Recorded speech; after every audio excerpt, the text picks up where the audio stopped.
Purposely. Your life, God's purpose. Listen at onpurposely.com. Welcome again to the last episode of our Enough series this week on the Bible for Busy People podcast. I'm Jen, and I can't wait to close out this week with you. Being enough takes faith plus action. For our last episode, we're going to continue on from what we learned from being attached to the vine yesterday. Yes, it's true that faith by itself, if it is not accompanied by action, is dead, like James 2:17 says. But we know obedience certainly does prove the relationship. What we're saying here today is that when you're so attached to Him that you're literally a part of Him, there is no way that obedience fruit won't bear, won't grow, won't flourish. You are enough. All, as in finality, not limit, that is required is to be who you are in Jesus. That means abiding in Him, settled in Him. And who you are in Jesus is the avenue to which fruit is grown and used for His kingdom. In other words, by being who you are in Him, you bear fruit. When you exercise your muchness, He brings His enoughness. It's impossible not to. So yes, we obey, we bear fruit, but what else? We trust Him because He's truth. Is your soul at ease with that? Can you trust and obey because you know He has your best interest at heart? So what do we do to stay enough? How do we obey and trust?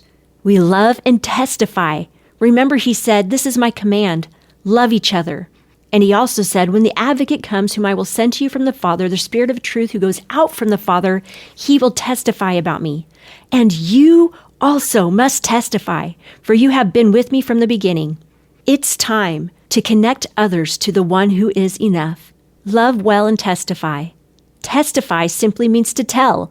Tell someone how Jesus is enough for you. There's a story about this, one we all know, and I'm going to share it with you today. Jesus talks with the Samaritan woman. Now Jesus learned that the Pharisees had heard that He was gaining and baptizing more disciples than John, although in fact it was not Jesus who baptized, but His disciples. So He left Judea and went back once more to Galilee. Now He had to go through Samaria. So He came to a town in Samaria called Sychar, near the plot of ground Jacob had given to his son Joseph. Jacob's well was there, and Jesus, tired as He was from the journey, sat down by the well. It was about noon. When a Samaritan woman came to draw water, Jesus said to her, "Will you give me a drink?" His disciples had gone into the town to buy food. The Samaritan woman said to Him, "You're a Jew and I'm a Samaritan woman. How can you ask me for a drink?" For Jews do not associate with Samaritans.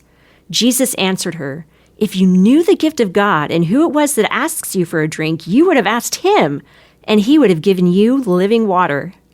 "Sir," the woman said, "you have nothing to draw with, and the well is deep. Where can you get this living water? Are you greater than our father Jacob, who gave us the well and drank from it himself, as did also his sons and livestock?" Jesus answered, "Everyone who drinks this water will be thirsty again, because it's not enough. But whoever drinks the water I give them will never thirst, because it's more than enough. Indeed, the water I give them will become in them a spring of water welling up to eternal life." The woman said to Him, "Sir, give me this water so that I won't get thirsty and have to keep coming here to draw." He told her, "Go, call your husband and come back." "Oh, I have no husband," she replied. Jesus said to her, "You're right when you say you have no husband. The fact is you have had 5, and the man you are now with is not your husband. What you have said is true." "Sir," the woman said, "I can see that you're a prophet. Our ancestors worshipped on this mountain, but you Jews claim that the place where we must worship is in Jerusalem."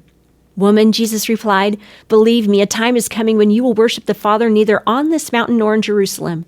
You Samaritans worship what you do not know. We worship what we do know, for salvation is from the Jews.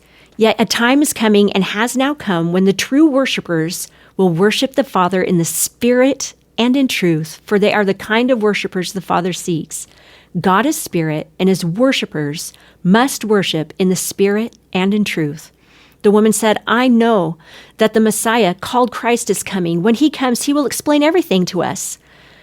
Then Jesus declared, "I, the one you're speaking to, I am He." Just then His disciples returned and were surprised to find Him talking with a woman. But no one asked, "What do you want?" or "Why are you talking with her?" Then, leaving her water jar, the woman went back to the town and said to the people, "Come see a man who told me everything I ever did. Could this be the Messiah?" They came out of the town and made their way toward Him. Wow. This woman encountered the one who is enough, more than enough. And now she comes and she makes her plea to the people. Come see the one who told me everything I ever did. I think she's going to remain enough. She's encountered enough and she's going to remain enough. And now she's telling everyone else how they can come get their enough.